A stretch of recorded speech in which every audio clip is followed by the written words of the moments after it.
bienvenue dans « Mais c'est quoi ?» Aujourd'hui, on parle de l'effet du témoin ou l'effet spectateur.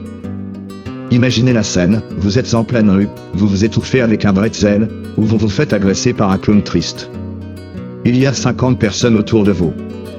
Vous vous dites « Super, avec autant de monde, je suis sauvé ». Eh bien, félicitations, vous allez probablement mourir. Seul. Sous les yeux de 50 spectateurs passifs qui se demandent s'ils ont éteint le four.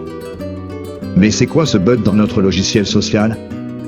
Le concept est né d'un fait divers glauque en 1964, l'affaire Kitty Genovese à New York.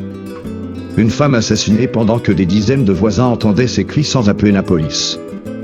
À l'époque, on a crié à la déshumanisation des villes.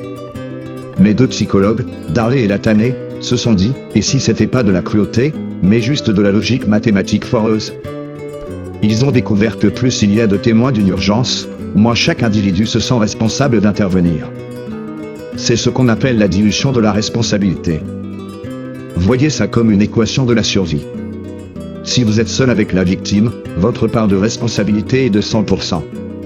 Si vous ne bougez pas, vous êtes une ordure intégrale. Mais s'il y a 100 personnes, votre part tombe à 1%. Et 1%, c'est rien. C'est moins que le pourcentage de cacao dans un chocolat bas de gamme. On se dit, oh, quelqu'un d'autre a sûrement déjà appelé les flics, ou, celui là-bas a l'air plus costaud que moi, il va gérer. Le problème, c'est que les 99 autres pensent exactement la même chose. C'est une sorte de grève générale de l'héroïsme. Il y a aussi ce qu'on appelle l'ignorance pluraliste. C'est le moment le plus gênant du comportement humain. L'humain est un animal social, ce qui est juste une façon polie de dire qu'on est des moutons. Quand on est face à une situation ambiguë, on regarde les autres. Si tout le monde reste calme et regarde ses chaussures, on en déduit que, ah, ça doit faire partie du spectacle de rue, ou, c'est sûrement juste une dispute de couple passionné. Si personne ne panique, alors il n'y a pas d'urgence. On préfère risquer de laisser quelqu'un mourir plutôt que de risquer de paraître ridicule en intervenant pour rien. Le malaise social est plus puissant que l'instinct de survie d'autrui. C'est beau, non? Mais c'est quoi la solution alors? Si vous êtes la victime, ce que je ne vous souhaite pas, car l'humour noir a ses limites, ne criez pas « au secours ». C'est trop vague. Ça dilue la responsabilité. Pointez quelqu'un du doigt. Désignez un coupable de l'héroïsme. Vous, le monsieur avec le pull moche.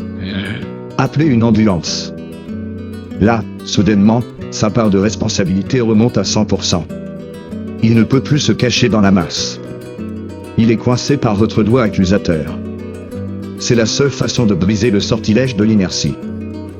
L'effet du témoin nous rappelle une vérité froide, notre cerveau préfère le consensus à la morale.